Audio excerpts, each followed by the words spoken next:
The hour of 10:15 having arrived, we'll call the House Tax Committee to order when we have a quorum.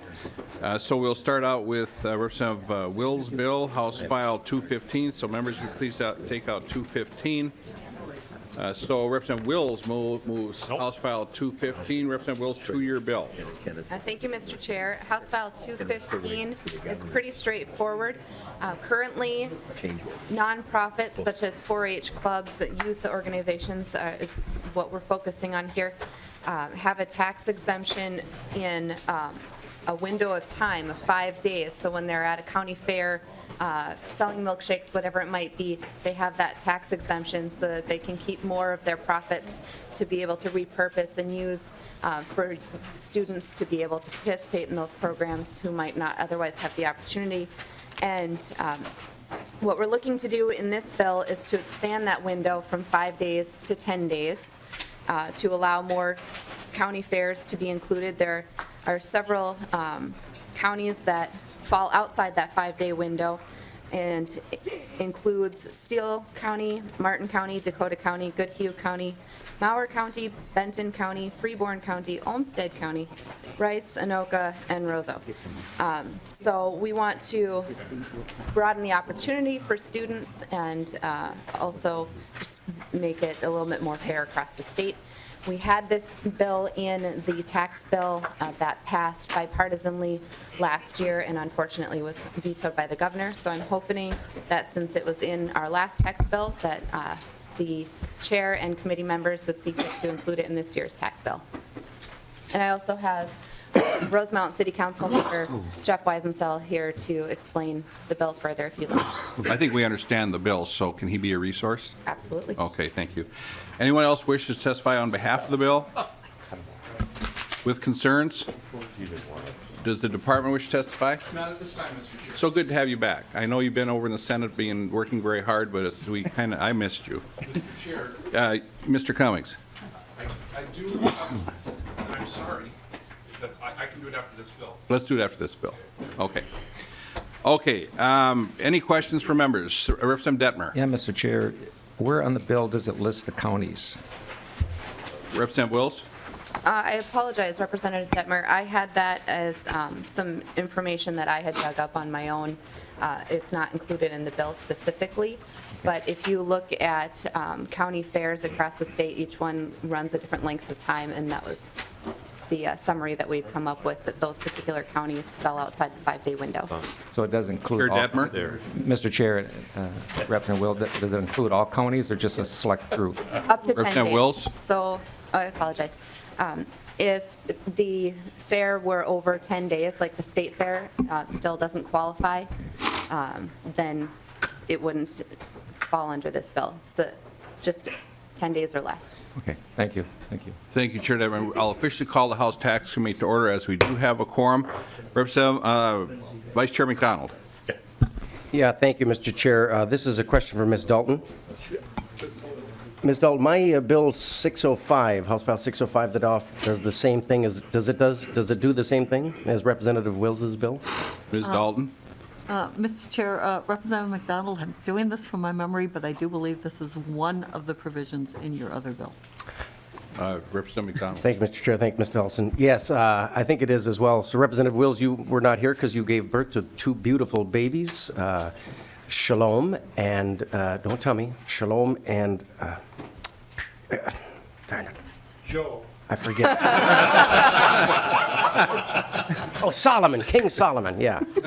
So anyway, beautiful twins. But I did have a bill that addresses this as well. So, hey, more meat for the kitchen is really a good thing. So, good bill.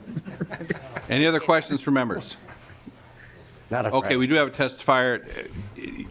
If you need to say something, that's fine, but we're just going to vote for this right now, unless you want to say something. It's fine, go ahead.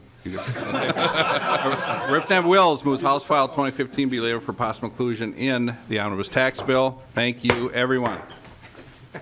House File 2252, a Rarick bill. And members, again, we're going to try and accommodate members with their busy schedules. So please take out 2252. I'll move 2252. I see that there are no amendments, and so Representative Rarick, to your bill. Thank you, Mr. Chair, members. As many of you know, for about the last 2.5 years, I've been working quite hard trying to get the fireworks passed through, working with a lot of different groups, trying to figure out some ways to make it more palatable to folks. This is one of those ways.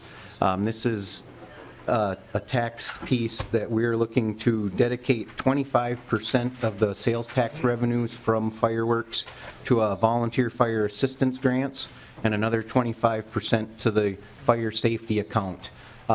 This kind of came about two different ways.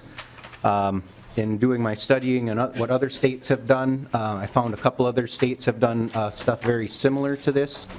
And also, when going around to my small towns with their volunteer fire departments, I found out just how difficult they were of a time they were having buying the equipment they need, getting the training they need. So looking at the volunteer fire assistance grants, and I spoke with Dave Urich, who administers that. They get funding from the state and federal government anywhere from $300,000 to $550,000 a year. Typically have about $2.5 million in requests every year. So this would be a way that we would really be able to help our small volunteer fire departments as well as our small cities that have to fund that. And then that's why we also looked at doing the fire safety account, because then that would be able to help the larger fire departments as well with equipment and training. So the way we have this written up, if we include this in the tax bill, the fireworks we sell today, the novelties, we would begin that process. Unfortunately, I see on the revenue note our estimates are still pending, so I don't know the exact numbers as to what this would be. If we pass the bill where we expand the use, then we would be capturing all of that as well. The number I do know from 2010, it was estimated that Minnesota was missing out somewhere between $4 and $5 million in sales taxes. So just my kind of rough thinking, if we're maybe bringing in somewhere in around $7 to $8 million a year in sales taxes from all fireworks, if we expand it, we would be getting $1.5 to $2 million into each one of those accounts if we do this. Okay. Did you have anyone that wishes to testify on behalf of your bill? I do not. Anyone with concerns? Of the department? Not at this time. Okay. I missed something. I apologize to members. We got into the next bill too quick here. The questions for members? Mr. Chair. Chair Dabney. Thank you. Question for the author. Around July 4th every year, I get contacted by veterans, combat vets, stressed by the use of fireworks, mostly ones that are currently illegal in the state that you're seeking to legalize. And they find that the wanton use of the fireworks is stressful for them, triggers difficult memories and the like. Have you considered, with your proposed expansion and the stress it will place on many combat veterans in the state, dedicating some of the sales tax to veteran services to help them seek the help they will need if your bill were to become law? Representative Rarick. Mr. Chair, Representative Davney, I hadn't considered that, but that is another great idea. We're trying to figure out the concerns that have been brought forward and how we can help with that. One of the things I do know, I believe if we pass this, one of the benefits of passing it would be people wouldn't be afraid to speak to their neighbors either, and we would be able to, they would go speak to their neighbors and let them know it was coming so they wouldn't be surprised. So, but that is a great idea, and I will definitely look at that. Thank you, Chair sir. Dabney. Thank you, Mr. Chair. Questions for members? Okay, with that, I will renew my motion that House File 2252 be laid over for possible inclusion in the omnibus tax bill. Thank you, Representative Rarick. Representative Vogel. I will move House File 1897. Before we do that, though, I rescind my motion to move the bill. Mr. Cummings. I'll go ahead and sit down, folks. No, Representative Vogel, go ahead and sit down. I think you'd be well pleased. You have an announcement. Please state your name and who you represent for the record, please, sir. Mr. Chair and members, for the record, my name is Paul Cummings, and I'm the Tax Policy Manager at the Minnesota Department of Revenue. Yesterday, I heard, Mr. Chair, that there was some conversation about the neglect that I may have given to this committee due to trying to bring various provisions around to various committees so that we could get a signed tax bill. So, Mr. Chair, as an apology, I brought some cookies, and so I hope that that would make up for any neglect. that I've given to Mr. this Cummings, committee. let me be very clear. Apology accepted. Okay, Thank you, Mr. Chair. thank you. Mr. Chair, Vice Chair McDonald. just to note, he bought the people's favorite cookies, molasses. Wow. Should be a state cookie, huh? I think it should be. Okay, I will move House File 1897, and Representative Vogel, is the A1 amendment yours? Yes, it is, Mr. Chair. Okay, I will move the H1897A1 amendment. Discussion? Hearing none, all in favor say aye. Aye. Opposed? Motion prevails. We now have House File 1897 amended before us. Representative Vogel. Thank you, Mr. Chair and committee. I'm actually going to let the testifier speak to the bill because I know that there's a number of ones to hear, and what I would say might be redundant, so that way you can get the information as you need it and have the provider of any answers to questions that you might need. Thank you. And before we start, on this bill, is there anyone else in the audience wish to testify on behalf of the bill or with concerns? The department?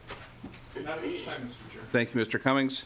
Okay, so to the bill, sir, please state your name and who you represent for the record, please. My name is Mark Nagel. I'm the Assistant City Administrator for the City of Elko New Market. Welcome to the committee. Thank you. Just a couple of brief things. City of Elko New Market, by way of background, had some water quality issues here a couple of years ago, and we exceeded the MCL for radium. That led to a compliance agreement with the Minnesota Department of Health stipulating that the city had to construct a centralized water facility here by the end of last year in December of 2016 and be in compliance by December of 2017. We did construct it, and it stands there. We had an open house back in September, and we are in compliance a little bit early. So the problem was we were unable to take advantage of possible water quality initiatives and grants and perhaps revenue enhancements there, and we were also unable to take perhaps the opportunity to for the sales tax exemption as well too. So we did construct it. It's turned out to be cost effective. It cleared up the radium and radon, and it also helped us complete our dissolved iron, which used to lead to a lot of rust-colored sediment. So it did work well, and what we're asking for is the opportunity to go back and be able to apply for that sales tax exemption. As the research shows, it would be it's an $8.6 million facility, about $3.6 million in construction materials, and be about $250,000 if we were to get it all. Do the city limits go way out to the speedway? Is that in the city or is that in the township? No, that's in the city. That's in the city? Yes, sir. Okay. Now, Elko New Market, do the students there go to New Prague? Mr. high Chair, school? actually, it's split. Half go to New Prague and the other half go to I'm Lakeville. sorry, yes. Mhm. Lakeville, south or north? Probably south. It is south, yes, sir. Okay, so New Prague Trojans, Lakeville South, Panthers or Cougars? That would be the Cougars. The Cougars, yeah. Cougars, okay. Yeah. Now that we got that straightened up. I don't think Okay. they have a band, though, that you are part of. Questions from members? Pretty straightforward what we're looking at here.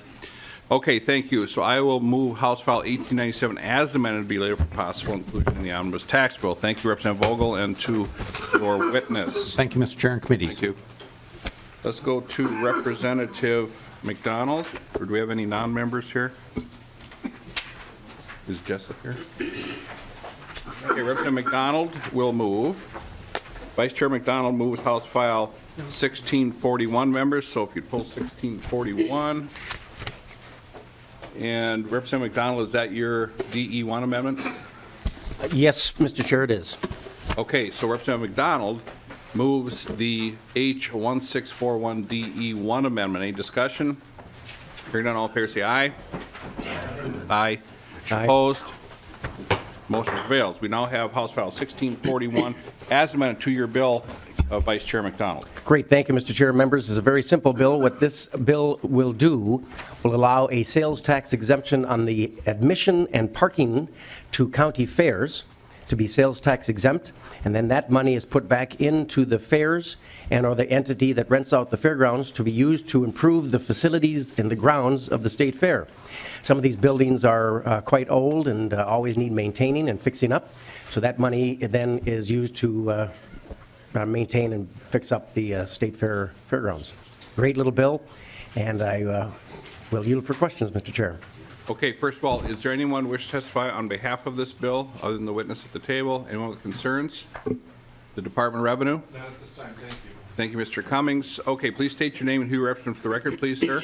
Okay, my name is Dennis Van Morlehem. I'm a Sibley County Fair in Arlington Fair Board member and a 2nd District Minnesota Federation of County Fairs Director, representing South Central Minnesota County Fairs. Welcome to the committee. I'd like to thank your committee for allowing me to address you today concerning House File 1641, amended, concerning sales tax relief to the agriculture associations operating county fairs here in Minnesota.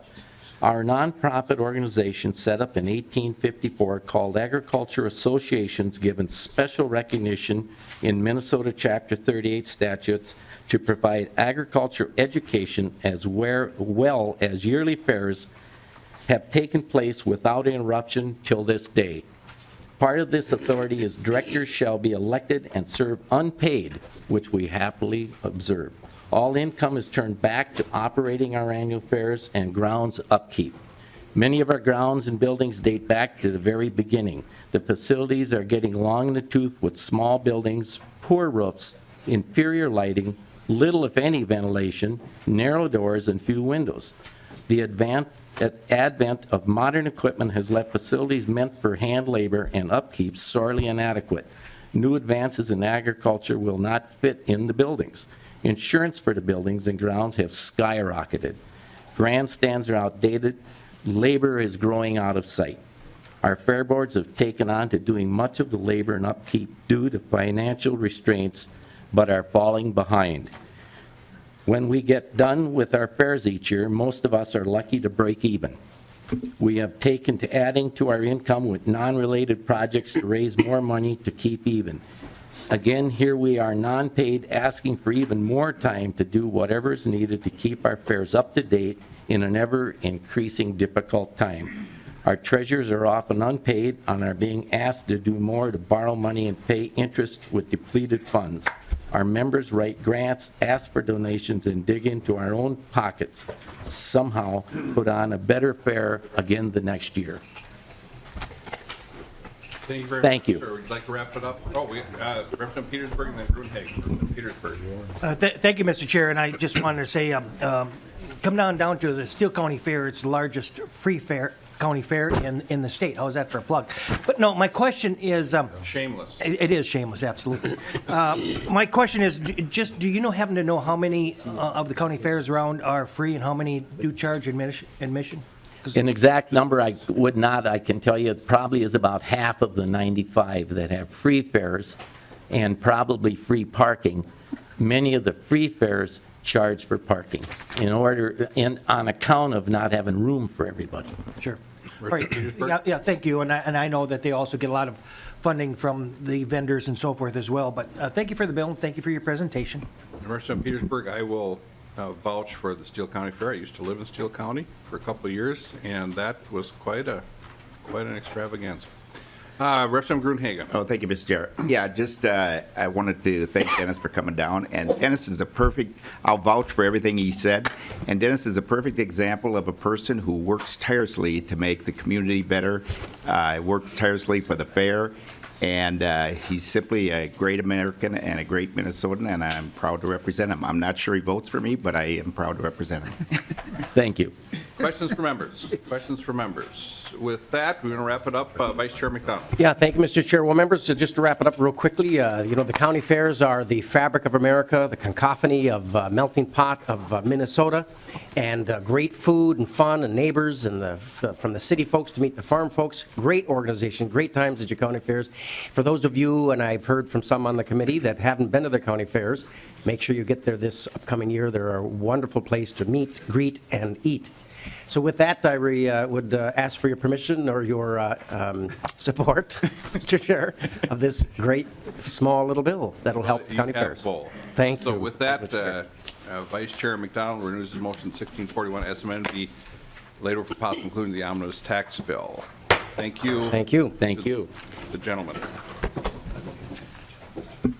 Okay, we're going to start with Representative Jessup, 2175. He's on his way. He should be here shortly. So let's take out 2175. I will move 2175. I see that there are no amendments.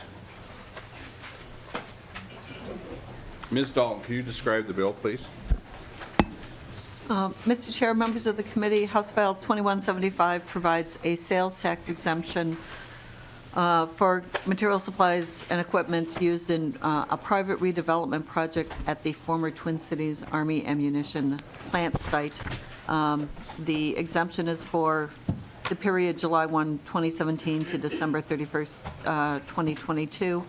And like most of these, the tax is paid up front and the developer applies for the refund. Okay, and the estimates are pending here. Okay, anyone wish to testify on behalf of the bill? Mr. Chair, my name is... Okay, anyone besides the gentleman at the table here? Anyone with concerns? The department? Not at this time. Thank you, Mr. Cummings. Please state your name, who you represent for the record, please, sir. Thank you, Mr. Chair. My name is Blake Huffman. I'm a Ramsey County Commissioner, and I represent this area. Welcome to the committee, sir. Thank you, Mr. Chair. I'll just be brief. This action we're asking for today is consistent with previous legislation that this committee and the legislature has approved for Duluth High School, Destination Medical Center, the Vikings Stadium, et cetera. It's located just 10 miles from here. When it's complete, it'll have 4,000 to 6,000 good-paying jobs, generating millions of dollars of tax revenue. Both the City of Arden Hills and the County of Ramsey have agreed not to use TIF financing, so any value will immediately come to the state and local tax entities. This exemption is time limited to make sure that the developer is incented to drive it as quickly as possible, development as quickly as possible. I'll just pause there. Okay. Thank you very much. Could you please state your name again? We didn't catch it. That's fine. My name is Blake Huffman. I'm a Ramsey County Commissioner. H-U-F-F-M-A-N? H-U-F-F-M-A-N. Okay, thank you. I apologize. That's to you. fine, Mr. Davis. Okay, so questions for members. Chair Detmer. Yeah, thank you, Mr. Chair, and to the testifiers. What type of cleanup is going on with this site right now? Thank you for asking that, Representative. Mr. Huffman, Commissioner Huffman. This once was the largest Superfund site in Minnesota. It is now cleaned up completely to residential standards, certified both by the MPCA as well as the PCA will certify that later this year. Okay, thank you. Okay, thank you, Chair Detmer. Other questions? Okay, Representative Jessup, would you like to wrap it up? Thank you, Chair, for moving things along in my absence. Okay, so I'll renew my motion to House File 2175, be laid over for possible inclusion in an omnibus tax bill. Thank you, Representative Jessup and Commissioner Huffman. Item next. Okay, I will move House File 2046, members, if you want to pull that one from your packet. And I have I will move the H204681 amendment. Discussion. Hearing none, all in favor say aye. Aye. Against or with concerns? It's amended. The bill is amended. Okay. So we have House File 2046 as amended. Ms. Dalton, what does my bill do? Mr. Chair, Or do we need Mr. Michael is going to tell you what Mr. Michael, what am I doing here?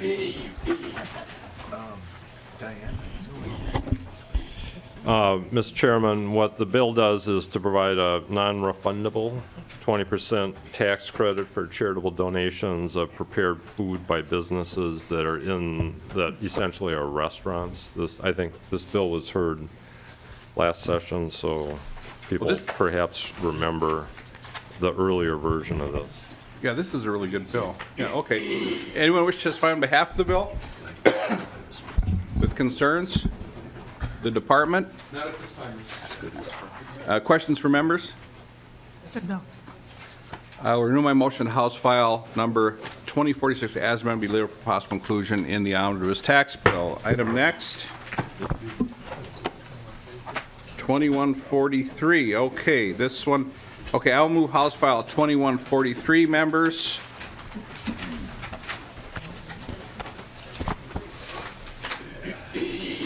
Okay, and this bill is also referred to as the Main Street Fairness Bill, and I believe it was was this in the bill last year as it is?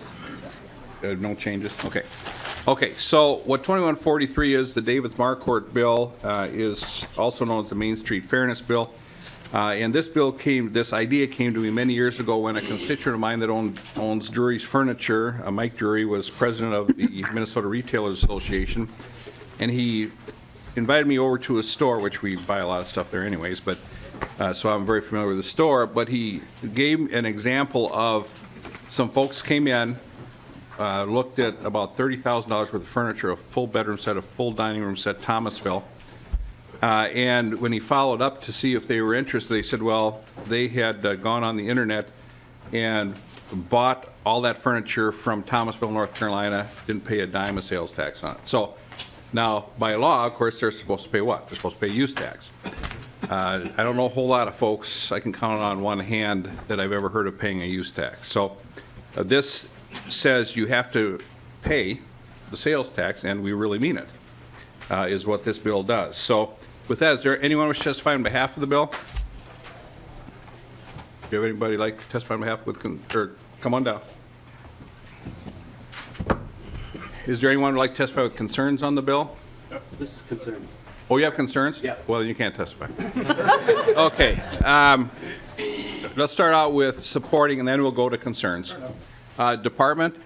Not at this time. Thank you, Mr. Cummings. Those raisin cookies, are they still out there? Oh, yeah.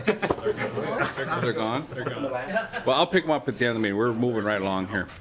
Okay, state your name and who you represent for the record, please, sir. Thank you, Mr. Chair. My name is Bruce Newstead with the Minnesota Retailers Association. Thank you for your bill today, Mr. Chair. As you mentioned, it was in last year's omnibus tax bill, so it's not a new topic for this particular committee. Just to add one nuance to it, the intention behind the bill is to tax a transaction that's going through a third-party portal. So think of a retailer that is selling a product on behalf of another retailer out of the state, but it is not this retailer's product. They are the portal, so they transact the business. So it's designed to capture that specific tax and create physical nexus, which we have in the state right now, physical nexus on that particular transaction. So that's really the onus behind the bill. Generally, as you said, like Mr. Drury favors this type of approach. In fact, some of the retailers think that this is what we actually did in 2013 when we passed that bill. Of course, it's not uniform or universal liked among retailers either, or the retailers who have a portal that would prefer not to see those taxed. They'd prefer to see a federal remedy to this. So absent a federal remedy, Mr. Chair, I think that's why you've continued to bring forward this bill. Any questions for Mr. Newstead? Chair Carlson? Oh, no, I was just going to make a comment. I'll wait. Okay. Any questions for members to Mr. Newstead? Okay, anyone else in support of the bill? You're kind of representing all the retailers type of thing. Sure. So, okay, the folks would like to testify with concerns. Please state your name and who you represent for the record, please. Hello, committee. My name is Cullen Sheehan. I was born, raised, and educated in Senate District 28, which is comprised of the two greatest House districts in the state of Minnesota. I work for Lockridge Grindle now and am representing TechNet, which is a coalition that represents some of the country's leading technology companies.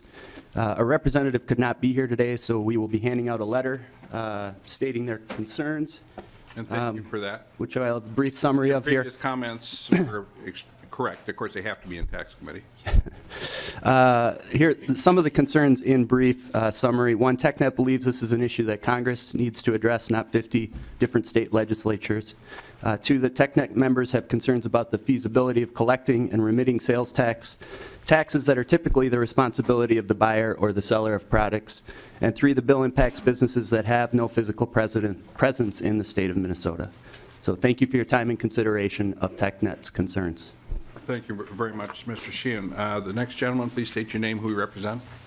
Thank you, Mr. Chairman. My name is Carl Zabo. I am Senior Policy Counsel at NetChoice. I'm also an adjunct professor of law at the George Mason School of Law. I also have handouts. Unfortunately, Isaac will have to make a second trip around the bend here. I did want to discuss the significant concerns that we have with HF 2143. The internet is one of the last best hopes of Main Street stores that are being crushed by big box stores and economies of scale. The internet allows them to set up a storefront and reach new customers anywhere across the country. These include Main Street businesses like the Minnesota Honey Company in Southwest Minneapolis and Sunrise Bakery in Hibbing.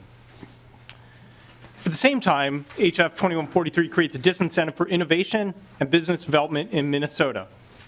Since today, 24 of the top 25 e-retailers already collect and remit sales tax for the state of Minnesota.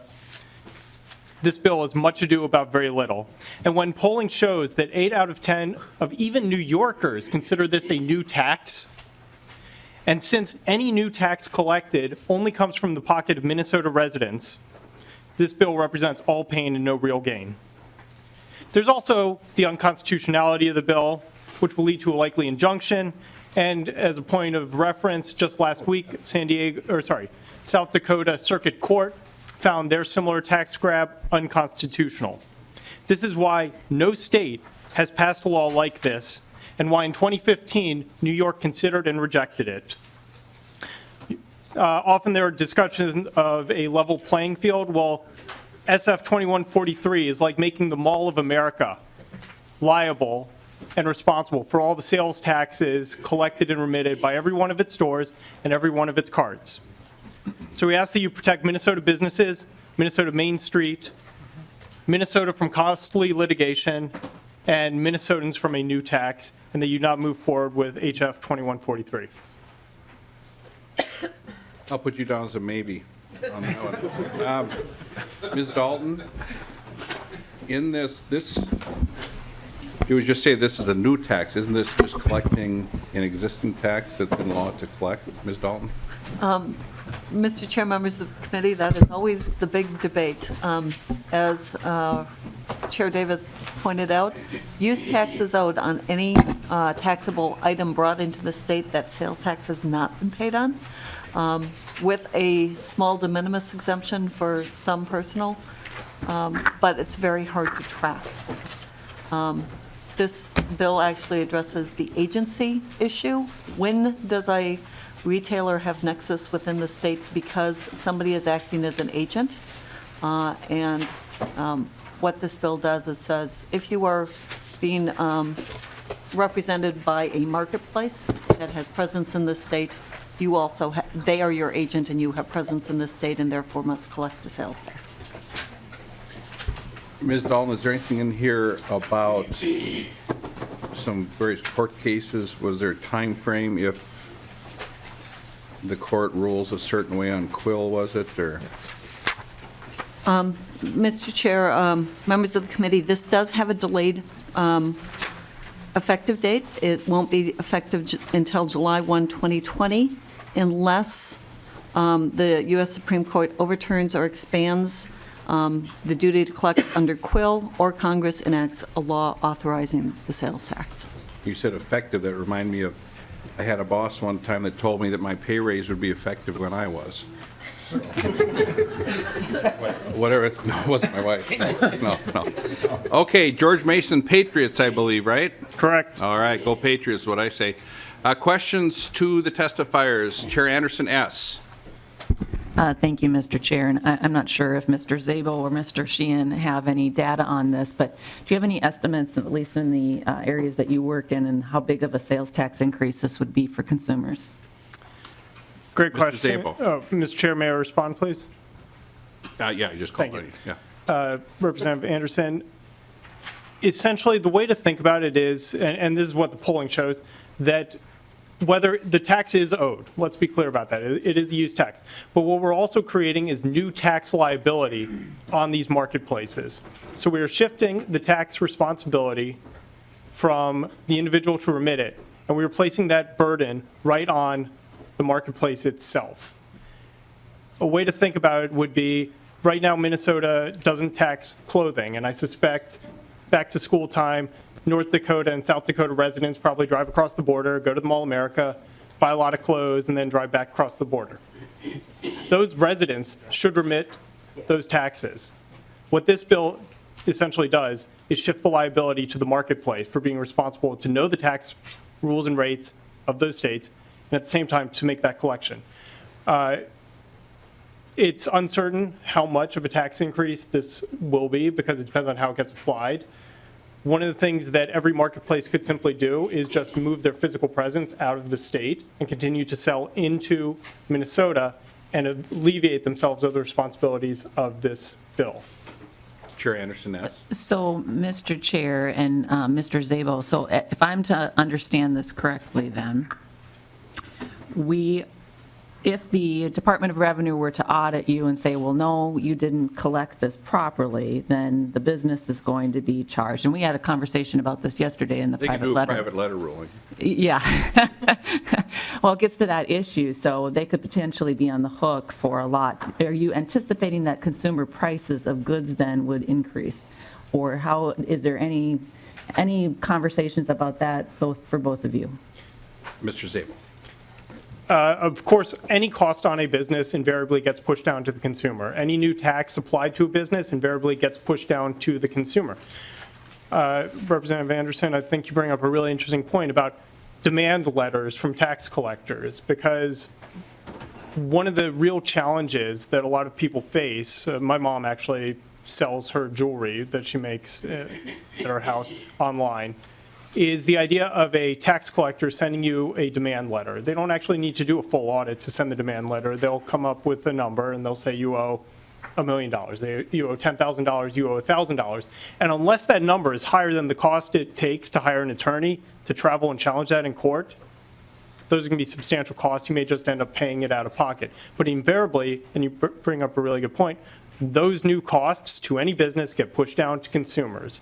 If we're trying to ostensibly lower taxes on businesses and not create new tax on businesses, I don't really see how this bill gets us there. Chair Thank you, Anderson, Mr. yes. Chair.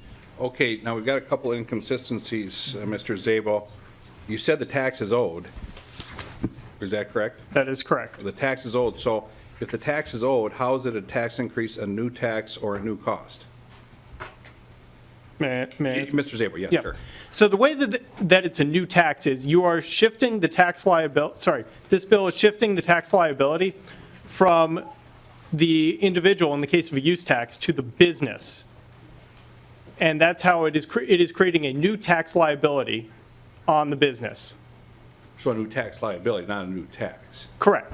Now, with respect to whether individuals themselves see it as a new tax or not, I believe that sometimes people say the internet is tax-free. So clearly there's and it's not. We all agree the use tax is owed.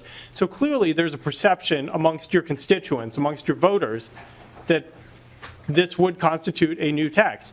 We actually went out, did the polling, actually TechNet actually went out and did the polling, and found that a majority of even New Yorkers, 8 out of 10, consider an approach like this to be a new tax. So whether we can sit here and talk about how it is or is not a tax that is owed by the individual or not, constituents and voters do view it as a new tax.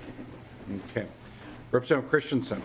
Mr. Chair, I'd just like to make the clarification that Minnesotans are much smarter and better informed than New Yorkers. And that is stipulated.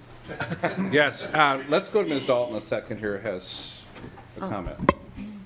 Mr. Chair, members of the committee, I think it would help to clarify that a retailer like this gentleman's mother who is selling through a marketplace that has a physical presence on this would not be liable for collecting the tax. The marketplace, the internet marketplace, Amazon, Etsy, one of those would be required to collect on their behalf. And so those people are already in the state. They are already collecting it on their own sales. And this would just basically say, if you're acting as an agent for another retailer, you will collect on their behalf as well. Representative Petersburg and Carlson. Representative Petersburg. Thank you, Mr. Chair, and to either one, and especially, I suppose, to TechNet. The companies that we're talking about here that are creating the portal and so forth are, in my opinion, or at least my feeling, is that all of them know the location of the purchase. Is that correct? Mr. Sheehan? I don't know the exact answer to that, but I would assume in most cases, yes. Representative Petersburg? Thank you, Mr. Chair. That's kind of my understanding, too, and I know that oftentimes when I go online, it talks about, well, if you live within this state, you pay this tax, and if you live within that state, you pay this tax, et cetera. And with the computer technologies and software that we have that could track and do all of that, it seems to me that that would be a fairly simple, maybe not simple, but it is certainly within comprehension of that being done by computer as well, to be able to handle all of this without virtually no cost after the initial installation. So am I correct in that, or are you just saying you just don't want to have to deal with this? Is that to Mr. Sheehan or Mr.? Either one. Mr. Zabo? Thank you, Mr. Chairman. Great question. It often comes up, hey, we sent a man to the moon, why can't we do X? And it's a good excuse for saying, go do this. We actually went out and did a study. We commissioned a study of the impact on small businesses, in particular of the cost of it. Getting the software is easy. Implementing the software is the hard part. As you all well know, you can go out and buy a Microsoft Office suite, very easy to buy, a lot harder to figure out exactly how to use Excel. When it comes to identifying exactly what the product is, everything has to be specifically categorized for the taxability, as definitions range wildly across the country. An example would be honey here in Minnesota. Now, Minnesota doesn't tax food, but in some states, honey is considered candy. In other states, it's considered food. In other states, it's considered somewhere in the middle. And unless you as the business who is using this marketplace, properly categorize that item, then the taxes can vary wildly. And the person that's on the hook for that liability may be the marketplace, because the marketplace is the one responsible, but ultimately that cost for the marketplace gets pushed down to the business. If I were a marketplace, one of the contractual obligations I might have to be on my marketplace is you assume any liability for incorrect taxes. And therefore, ultimately, these costs are getting pushed down to the business. The other challenge is knowing the exact days that there are sales tax holidays, knowing the local rules, there are tax abatement days. There are over 12,000 different taxable jurisdictions in the country today, and being able to perfectly match each one of those is incredibly challenging. Finally, and this will be my last point on this because I can see you've got to follow, is that if a business collects too much taxes, they've now committed fraud. So a good example would be, because this ostensibly could apply to catalogs or other services, if I have a base rate for a state, and then a city rate is somewhat higher. If I over-collect, if I collect that city rate for the whole state, I've now committed fraud, so there's increased liability. So it's unfortunately not as simple as there's just an app for that. If there were, this would be a much easier conversation. Representative Petersburg? Thank you, Mr. Chair. And Mr. Zabel, you also described every liability that every business in the state of Minnesota as well. And so what we're looking at is competitiveness and the fact that over the years, internet companies and so forth have been getting not only a free ride, but have been exempt from a lot of the parameters that local businesses have to deal with on a regular basis. And the decision to provide that services in this state also come with some responsibility to abide with our laws and regulations as well. So whereas I understand where you're coming from, the businesses in Minnesota are dealing with the same very issues, the same issue of fraud, if you collect too much. All the things that you said are also absolutely true. And so the question is, if you want to choose to do business through the internet here, then it's time to also start become equitable in also its comparison with other regulations within the state that other businesses do. And I'll just leave it at that. Thank you, Mr. Chair. Thank you, Representative Petersburg. Chair Carlson. Yeah, Mr. Chairman, I'm quite supportive of this bill, and you told about the furniture store person. Is that the same one that came in and testified a couple of years ago? Yes, Chair Yeah, Carlson. and he talked Yes. about people shopping his store. Well, about that same time, I think it was probably after that testimony, I was contacted by a fellow that is in the technology business. He has a store where he sells computers, copiers, that kind of thing. And he talked about the amount of time that he and his sales staff spend with customers that come in, only to have them go out and purchase that material or those machines, I guess in that case, over the internet. And the reason I'm picking up on that was the comment from the table that those costs are being pushed down to consumers. Well, now recalling that conversation that I had with that technology person, and the time that he described that he often spends with customers, he has to cover that cost, either paying his employee to go over the needs of that customer, or time that he would personally spend. I don't know how big his business was, but my point is that that's also a cost that those local business people are incurring, and I'll call it the time cost, working with customers. And then it's not that they lose them to the store across the street or down the road, they're losing them to the internet. And that's very difficult for them to compete. So I've always argued on this issue that we should have a level playing field. And I don't agree that it's a tax increase either. We're just collecting, in my view, the taxes that are due. Thank you, Chair Carlson. Chair Anderson S. Thank you, Mr. Chair. Ms. Dalton, how would this apply to something like Thumbtack, which is an app that connects you to services in the area? So if you needed to have gardening done, it lists all the potential gardeners. How would this impact that? Ms. Dalton. Mr. Chair, Representative Anderson, I always love this committee because I get asked these questions. It's like, well, now I got to think about this on the fly. I don't believe there would be a major impact because essentially what they're doing is connecting you to local businesses. Those local businesses already have a presence in this state. They already must charge sales tax if their service or whatever is taxable. But if Chair Anderson S. Thank you, Mr. Chair. And Ms. Dalton, what if it's a mix? Say you're in Stillwater, and so you're getting some businesses that would be part of the Thumbtack that are from Wisconsin and some from Minnesota. Then how would it apply? Ms. Dalton. Mr. Chair, Representative Anderson, I am going to have to think about that and get back to you. I'm not entirely sure I could give an answer right off the top of my head. Thank you. Why not? Chair Anderson S. Other questions from members? Okay, with that, I will renew my motion that House File 2143 be laid over for possible inclusion in the omnibus tax bill. Thank you, everyone, for the discussion. Mr. Sheehan, Mr. Zabo, and Mr. Newstead.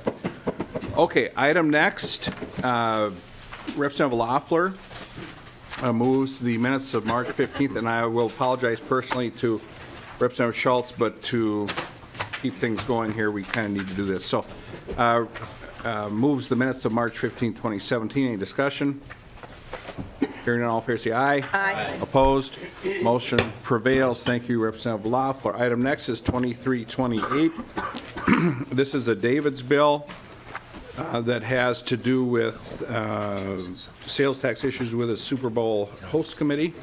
Is it sales? Yeah, sales tax exemption. So, Ms. Dalton, maybe you could just explain to the committee what we're doing here. Yeah. Mr. Chair, members of the committee, these are the sales, the Super Bowl admissions sales tax provisions that were in the vetoed House File 848. The first section expands the sales tax exemption that currently exists in law for admissions tickets and admissions to Super Bowl, to other Super Bowl-related events, and to non-residential parking. And then Section 2 basically allows the Minnesota Sports Facility Authority to reimburse the NFL, its affiliates, and the Minnesota Super Bowl Host Committee for sales, state and local sales taxes paid on these things up to $1.6 million. And members, this bill was, I would think, somebody correct me if I'm not stating this correctly, that Republican leadership, DFL leadership, and the governor's office had agreed to this. Ms. Well, you would, I believe that's the correct statement. If that's not correct, please, somebody say something. Okay, anyone wish to testify on behalf of the bill with concerns? Department? At this time, Mr. Chair. Thank you. Questions from members? Vice Chair McDonald? Thank you, Mr. Chair. Now, the Super Bowl is already slated. They're going to be here in 2018. What happens if this doesn't get passed, Mr. Chair? Ms. Dalton? Ms. Dalton. What are you going to do if it doesn't pass? Mr. Chair, members of the committee, that would be correct. We would be charging this tax. However, I believe that this is reflecting some agreements that the Minnesota Sports Super Bowl Host Committee made with the NFL, and I'm not sure how that will impact those agreements. Please state your name and who you represent for the record, please, sir. Thank you, Mr. Chairman. My name is Dave Johnson. I'm an attorney at Faegre Baker Daniels, and I represent the Super Bowl Committee, and with me is Maureen Bausch, who's with the Super Bowl Committee. I think the answer to that question is the Super Bowl Committee is a nonprofit fundraising organization, and this is a meaningful part of the budget that they're planning for events, so it would create a fundraising issue if it didn't pass, and a budgetary issue for the committee to deliver on its commitments. Vice Chair McDonald? Yeah, just, we were talking about we being some folks out in Wright County that I represent there and in Delano. Just that the NFL, of course, it's a billion-dollar industry. The Super Bowl is going to bring in hundreds and hundreds of millions of dollars to the state. I think it's projected around 4 or 6 million is the projected, what I heard on the news, and we're speaking of. And just to give a tax exemption to a company industry that's going to bring, that's going to make hundreds of millions is something to be questioned, something, my first gut reaction would be, no, I would not be in favor of giving a sales tax exemption to an organization that's going to be bringing hundreds of millions of dollars into their coffers. But I'm open to hear the debate. And I think to that point, Vice Chair McDonald, it will bring in hundreds of millions of dollars, and that's a good thing, but that doesn't necessarily help the host committee. That is correct. Mr. I mean, Johnson? we are not the NFL. We're not any of the teams. We're basically a bunch of civic leaders who agreed to put together this organization to put on this event. And so these tax exemptions are designed for the public-facing events. They don't benefit the NFL owners, and they don't benefit the players. There's none of that in there. And I would just note that other states have committed, 35 million for us, and this is 2.5 million, of which there's a $900,000 state impact. The rest comes from the MSFA. So we've tried to be balanced, as was the letter that leadership and the governor signed when the bid was introduced, was to try and balance public and private interests. Vice Chair McDonald? Yeah, thank you, Mr. Chair.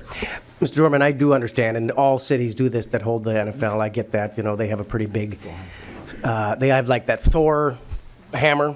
I mean, that sucker is powerful. And when they hammer that down, states acquiesce. Is it custom for the committee to offer sales tax exemption without the legislature's approval, or was that a deal that was made before the host committee said, hey, we'll give you a sales tax exemption? The legislature already approved it, although it didn't get passed. Well, Vice Chair McDonald, I think it takes an act of the legislature, which we had moved forward last year, but for various reasons it didn't go through. So now we're back trying to reconstruct that. Is that fair to say? Yes. Vice Chair McDonald? Okay, and then lastly, Mr. Chair, I know we're going to be pressed for time.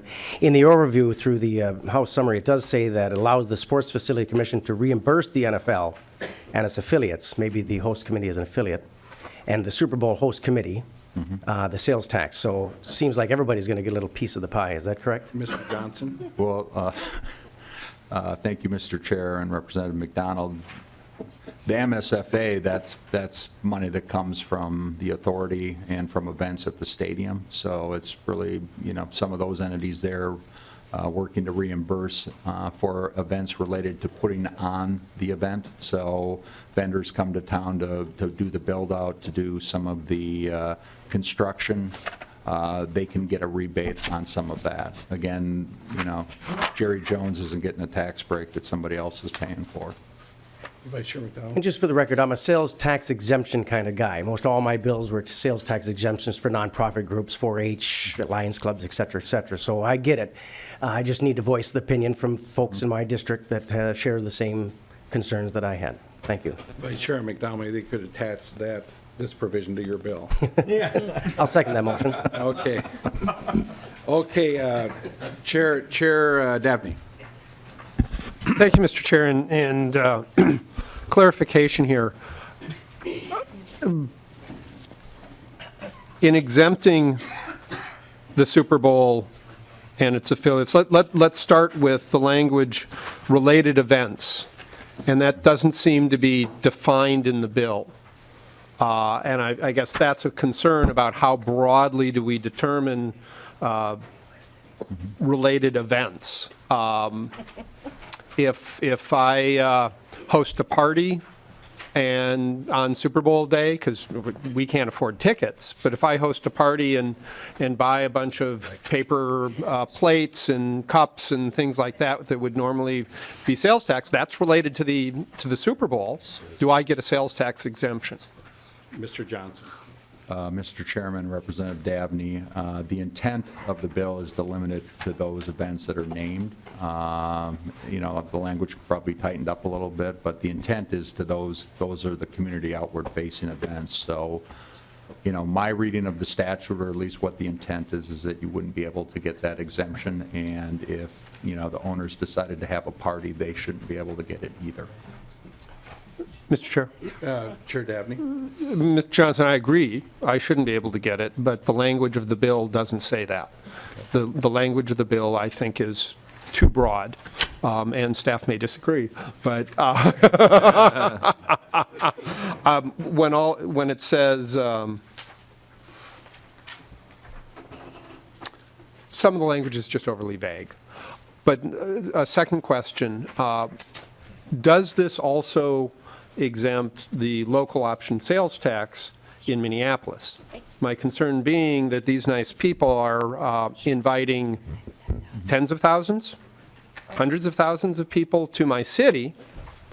My city relies on that local option sales tax revenue to, in part, pay for our police force. You're inviting hundreds of thousands of people. There's going to be at least management issues, public safety management issues. There's very real concerns about human trafficking, particularly of young girls. There's going to be a certain amount of drinking, I think, that goes on, I'm told. And there's going to be need for police and public safety. And I guess my concern is if we're waiving the local option sales tax, are we pulling the very resources off the table that these folks are asking us to put in place to support their party? And thank you, Chair Dabney. I believe if you look at page 2, please, section 2, certain reimbursement, then to go down, if you would please, to line 2.4, and any local taxes administered by the Department of Revenue. So I think we're okay. Ms. Dalton, help me out here. Mr. Chair, members of the committee, it does provide an exemption for local sales taxes on the events that are exempt under here. For the things that are not exempt under here, but there's a reimbursement for, the local taxes reimbursed as well. So the city would get the tax, and the sports facility authority would be reimbursing them for the tax paid, both the state and the local tax paid. Chair Dabney. That resolves at least some concerns. Thank you very much. Thank you, Chair Dabney. Representative Loeffler. Well, thank you, Mr. Chair, and this is always interesting. We say we want these events because they bring in such economic benefits, and then we give away all the economic benefits. While our local option sales tax in Minneapolis is dedicated till 2046 for these purposes, for paying for the stadium. I had a question about how it's drafted, and it talks about that the taxes eligible for reimbursement include the state sales tax and any local tax administered by the Department of Revenue. And we know that this is going to fill hotels outside of Minneapolis and St. Paul, Bloomington, elsewhere, and not all of those cities use the Department of Revenue to collect their sales tax. And so does this provide for an unequal treatment of cities with local option taxes, depending upon how they choose to administer the sales tax? Ms. Dalton? Could you repeat the question? Sure. She's going 8 ways here, so. I know, and she's so smart, she can catch up really fast. This bill provides that there's a reimbursement for state sales tax and any local tax administered by the Department of Revenue. But this is going to impact a variety of cities that have local option sales taxes, some of because they'll rent hotels and serve guests in other ways. And some of them use the state to administer, and some of them do it directly. And so will this provide for uneven treatment of similar cities? Ms. Dalton? Mr. Chair, Representative Loeffler, I think you have found an issue.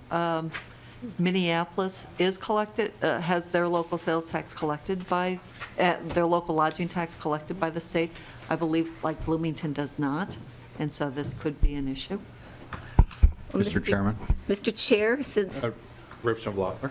since my city is contributing a third of the cost of the stadium and ongoing operating and maintenance, it feels like we should not be disadvantaged in handling the situation with this big event, and that we need to, if we're going to do anything, I would say that the city of Minneapolis should be exempt from this, and that, Bloomington and other suburbs that do their own collection should have a different situation. But if, at minimum, they should all be treated the same. Well, Representative Loeffler, I think your city is okay. I think it's some others we got to think about here. Ms. Dalton? Mr. Chair, members of the committee, I did not think through, and Mr. Michael did point out, the limit on local taxes collected by the state, that's on the reimbursement. So the local government is not affected at all. They're going to collect that lodging tax regardless of whether they're Minneapolis or Bloomington. It's just that the Sports Authority will only be refunding taxes on the Minneapolis lodging tax, not on the Bloomington lodging tax. But there is a limit of how much they can refund in total anyhow. So it's really, it shouldn't have any impact on either of the cities. Okay, thank you. Representative Loeffler? Good questions, thank you. Chair Anderson S. Thank you, Mr. Chair. I support this bill, but please, I don't want to regret supporting it, so can you verify there's not going to be any free tickets given out to folks? That sort of thing? Chair Anderson S., I wasn't going there because I was to get the support from McDonald. I was going to make an offer, but no. Mr. Johnson. Just for the record. Just for the record. There will be no free tickets being given out. Thank you. Well, I lost McDonald. Chair Anderson S. Okay, Chair Garofalo. Thank you, Mr. Chairman. And just to members, just 2 points. One, my friend Representative Loeffler, the residents of Minneapolis did not pay for 1/3 of the cost of the stadium. That's not correct.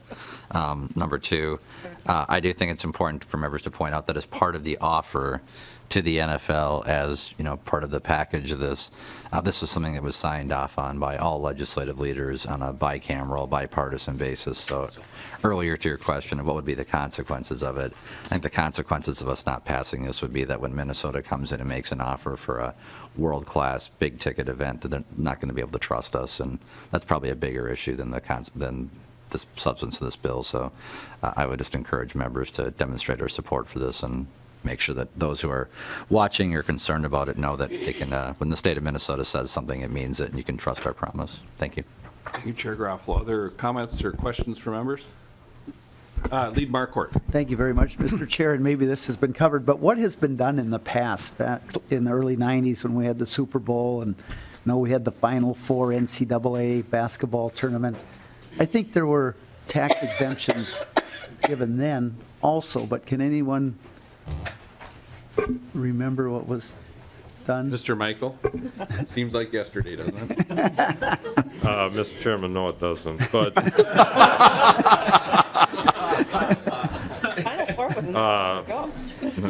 Representative Marquardt, if you actually look at Section 1 of the bill, what this is doing is it's amending the provision that was enacted for the last Super Bowl that Minneapolis hosted, which I think basically what's happened is the NFL ask has gotten bigger as time has gone by and as the event has gotten bigger. When Minneapolis hosted it back in the early 90s, an exemption for the admissions to the event was sufficient to satisfy the Leviathan. Now, it's a bigger request that has to be met by the host communities. And I think all of the cities that have hosted this will tell you that, describe how it's escalated over time. Lead Marquardt. Well, thank you very much, Mr. Chair, Mr. Michael. And this is a big event. I remember the day after the Patriots came back and beat the Falcons after being behind, 31-3 or whatever. I was still in shock, but I turned on the television that Monday morning, ESPN, and here they are handing off the Super Bowl to the officials of Minnesota. And then on ESPN, they started showing part of the film that they have, which was pretty, they didn't get through it all. But just that put Minneapolis, St. Paul, and the state of Minnesota on the map.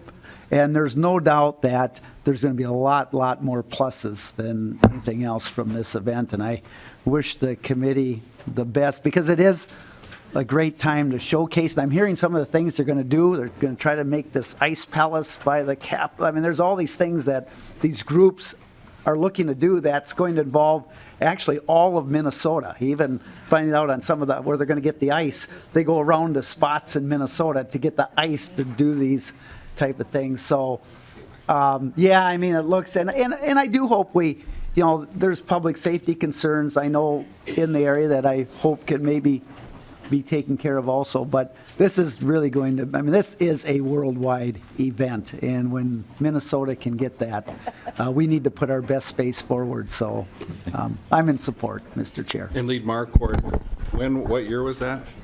The last Super Bowl? Well, Mr. Chair, was it 91 or 92? I know it was one of Buffalo's defeats. To who? 91. Well, it was either Washington. Well, you got it. You nailed her. Was that the one? Yeah, Redskins defeated the Bills. And by the way, Mr. Chair, in sports, I have to correct something I said about Zoilo Versailles back when we were talking about. I think it was 256. His average was 273 that year. I said 276.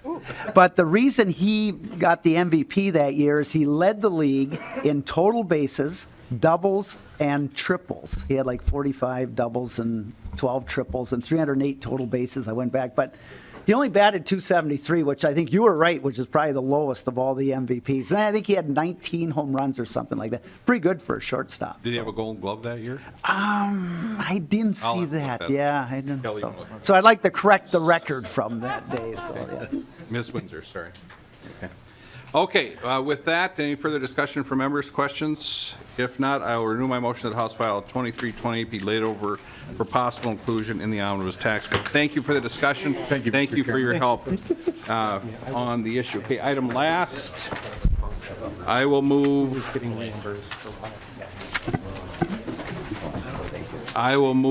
House File 2340. I see no amendments. Okay, clarifies the taxable price of admission does not include separately stated non-taxable items. Ms. Dalton? What does House File 2340 do? Mr. Chair, members of the committee, House File 2340 does three things. It clarifies that The taxable sale price for admission does not include the price of non-taxable amenities if those amenities can be refused. It excludes from the taxable price of admissions a suite license, provided that the sale price of the admission excluding the license is higher than the highest priced general admission ticket closest to the suite or box. And it excludes from the taxable price of admissions considerations paid for a stadium's builder license at the new Viking Stadium. And I believe Ms. Dalton, wasn't this in 848, the conference report? Mr. Chair, members of the committee, yes, it was. In this form? Yes. Okay. Okay, now I know what we're doing here. Okay, so anyone wish to testify on behalf of the bill, House File 2340, with concerns? Department? Not at this time. Thank you, Mr. Cummings. And welcome back, by the way. We did miss you, or I did. And Rubus did too, so. Mr. Rubus, excuse me. Oh, okay, so a discussion for members. Representative Loeffler. Thank you, Mr. Chair. And as I see this is, well, we've talked about things in relationship to the Viking Stadium. As I see it, it's drafted so it would apply to any athletic facility. Is that correct? Yes, that is correct, Representative Loeffler. Well, thank you, Mr. Chair. And, you know, we've got a lot of these facilities around the state, and it seems to me that an ongoing tax break of over $6 million a biennium for people who can afford the most luxurious permanent seats is probably not a high priority for me. And I'd like to have a better understanding of why does streamline sales tax, or is this just sort of like this group kind of wants to not have to pay so much? I mean, what was the rationale? I don't recall the discussion from last year on this. And since they have to have access to their suite, even when there's not an event, it seems like that would create a operating nightmare for the stadium, whether it's the soccer stadium, the Twins Stadium, whatever, that anytime you want, you can go in there and have a party, I guess. And thank you for the question. And for committee members, this bill is, in my mind, basically clarification on the way we were doing things before. This basically gets us back pretty much to the way that these things were taxed previously. Then a few years ago, there was a department ruling that said, no, we're going to do it this way, which was different from the way we've done it from day one. Well, I shouldn't say day one, for many years, I would say. And so this clarifies that we're going to do it the way we were doing it, not the new interpretation. Ms. Dalton, was that pretty close? Mr. Chair, Representative Loeffler, yes, I think he got the gist of it. The real issue was, at one time, suite licenses were treated as essentially rental of real property. And then the department came out with a ruling that says, no, that's really part of taxable admission. This makes it clear that if we are going to exempt it as really a rental of real property, then there should be some real property rights, including being able to access the suite when there isn't a game going on. Because if you rented an apartment, you can go into your apartment anytime. It's not limited to, just certain events. So that's, and they also wanted to clarify that, there had to be a ticket price that was at least as high or higher than a seat that didn't have a suite license. And so that's what, there's been some compromise in this language. Representative Loeffler. Well, thank you, Mr. Chair, and I still have concerns. My city and our county and others are contributing to the ongoing operations and maintenance of these publicly financed facilities. And that means they have to have the someone and the security who's going to let someone in who wants to have, an every Friday night party in their suite and rotate it amongst their employees or that sort of thing. I mean, it does seem like it gives them, for the benefit of not paying sales tax, it creates some potential operating issues that could exceed any value of some of those suites, depending upon how they use that. And I have heard of corporations that rotate use of those amongst employees, that sort of thing. Okay. Ms. Dalton, you had a comment? Mr. Chair, Representative Loeffler, yes, this is clearly going to be an economic decision on the part of the stadiums. They can either have their suite licenses exempt, or if the cost of allowing that type of behavior is too high, then the suite license is taxable. Representative Loeffler. Thank you, Mr. Chair. It wasn't clear to me that that was a choice, so then we can deal with the governing board. Thank you. Thank you, Representative Loeffler. And let's be very clear here, Zoller Versalles in 1965 did not win a Golden Glove. Okay. He did not. Okay, any other questions on House File 2340? I'll move that House File 2340 be laid over for possible inclusion in the omnibus tax bill. Anything else for the good of the order? Thank you, members, for your work today. Good government all the time. We are adjourned.